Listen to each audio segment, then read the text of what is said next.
Le 13 juillet 2024, lors d'un concert à Waller, une petite commune du nord de la France, Julie Pietri, icône des années 80 connue pour son tube Ève, Lève-toi, s'est retrouvée au cœur d'une polémique médiatique.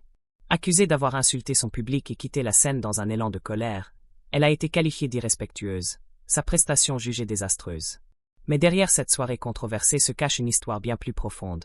Une vie marquée par la guerre, l'exil, des relations toxiques, des traumatismes enfouis et une résilience forgée dans la douleur.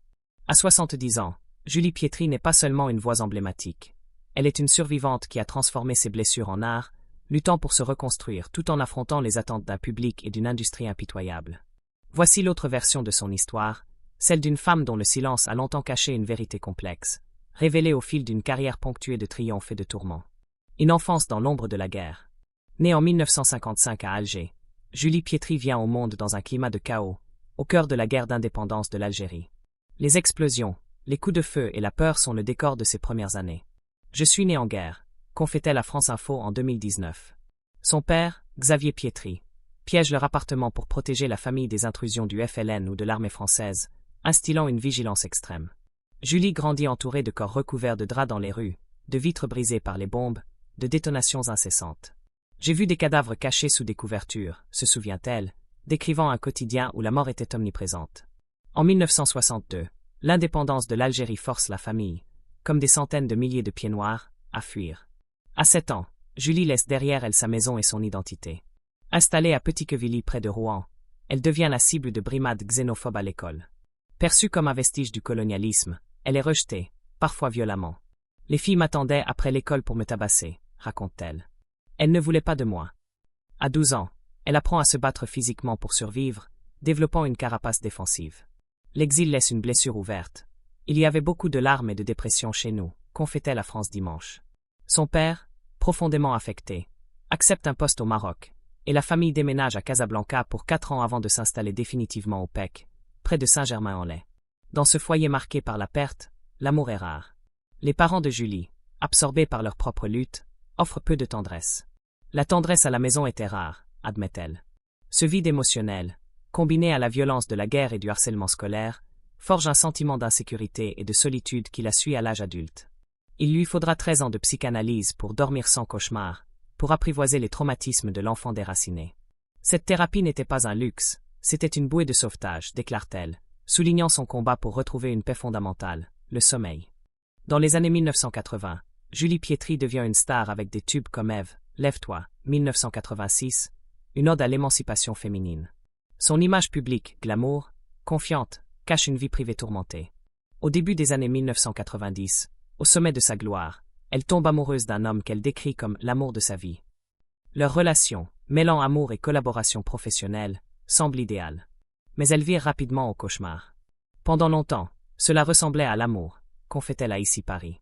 Puis je suis devenue un objet maltraité, destiné à glorifier sa personnalité. Cet homme, qu'elle identifiera plus tard comme un pervers narcissique, instaure une domination insidieuse. Charismatique et séduisant au début, il devient émotionnellement abusif, utilisant le gaslighting, l'isolement et la cruauté psychologique pour la contrôler. Il m'a complètement détruite, avoue Julie. Il la rabaisse en tant que femme et artiste, sapant sa confiance. Je suis devenue la proie d'une autorité masculine abusive, dira-t-elle. La manipulation est si subtile qu'elle confond soutien et sabotage, inquiétude et domination. Il s'en prend aussi à ses assistantes, mais Julie reste la principale cible. Lorsqu'elle tombe amoureuse d'un autre homme, le père de sa future fille, son ex intensifie son emprise, la harcelant, la suivant, l'agressant physiquement. Il me tordait les poignets, m'attendait devant mon immeuble, me traquait, raconte-t-elle.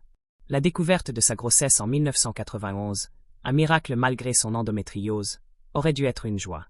Mais son ex en fait une arme, menaçant de révéler la nouvelle à la presse pour ruiner sa carrière.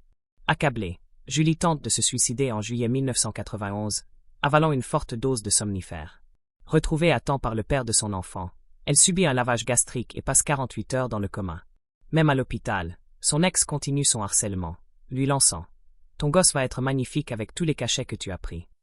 Ces mots cruels marquent un point de non-retour. Placée sous surveillance psychiatrique, Julie entame une psychanalyse intensive. Je suis entrée en analyse comme on entre dans un couvent, confie-t-elle, décrivant un travail intérieur pour démêler les fils du traumatisme. En 1992, elle donne naissance à sa fille, Manon, qu'elle appelle un ange tombé sur mon épaule. La maternité devient sa raison de vivre, mais les cicatrices persistent. Son ex continue de la harceler pendant plus d'1 an, agissant comme si je lui appartenais toujours. Malgré la présence de Manon et de son nouveau compagnon, Julie lutte pour se reconstruire. Une nouvelle prison psychologique. Pensant avoir échappé au pire, Julie retombe, des années plus tard, dans une relation toxique avec un cadre influent d'un grand casino. Charismatique et généreux au départ, il reproduit le même schéma, idéalisation, dévalorisation, contrôle. Il passait de la douceur à l'humiliation totale, raconte-t-elle. Cette fois, l'abus s'étend à sa fille, Manon, attaquée psychologiquement. C'était la limite absolue, déclare Julie. Cette relation ravive ses blessures, plongeant Julie dans une dépression profonde. Je n'étais pas aussi guérie que je le croyais, admet-elle au Journal de France. Ces gens savent exactement qui viser. Ils sentent vos failles. Pour protéger Manon et elle-même, Julie se retire des médias traditionnels, évitant plateaux télévisés et tapis rouges. Elle privilégie les tournées internationales et les festivals d'été, loin de la presse à sensation. Certains médias interprètent son silence comme une crise mystique. Un magazine publie une photo d'elle en concert, bras levés, avec la légende. Depuis qu'elle a quitté son compagnon, elle trouve refuge dans la prière. Julie clarifie. Je ne priais pas. Ces malentendus renforcent son isolement. Je ne supportais plus que ma vérité soit déformée, explique-t-elle. Alors, j'ai tout gardé pour moi. Le retour à la lumière. En 2003, Julie participe à Retour gagnant, une émission réunissant des stars des années 80. Elle choisit Vivre pour le meilleur de Johnny Hallyday, une ballade sur la résilience. Sa performance, empreinte d'émotion, lui vaut la première place. Cette chanson, c'était un message. J'étais encore là, vivante, en train de me battre, confie-t-elle. Ce moment marque un tournant. Julie reprend des concerts sélectifs, rejoint des tournées nostalgiques comme Star 80 et Âge tendre, et se reconnecte avec son public. Elle parle ouvertement des séquelles de l'abus psychologique, devenant une voix pour les survivantes. Un homme qui vous humilie ne vous aime pas, déclare-t-elle en 2020. Il se nourrit de votre souffrance pour combler son vide. Manon, aujourd'hui adulte et professionnelle dans l'événementiel, reste son pilier. C'est l'amour de ma vie, elle m'a sauvée, dit Julie. Leur lien, forgé dans l'adversité, est indéfectible. On s'est protégés mutuellement, ajoute-t-elle. Malgré les épreuves, Julie trouve du réconfort dans cette relation et dans sa carrière, qu'elle poursuit à ses conditions.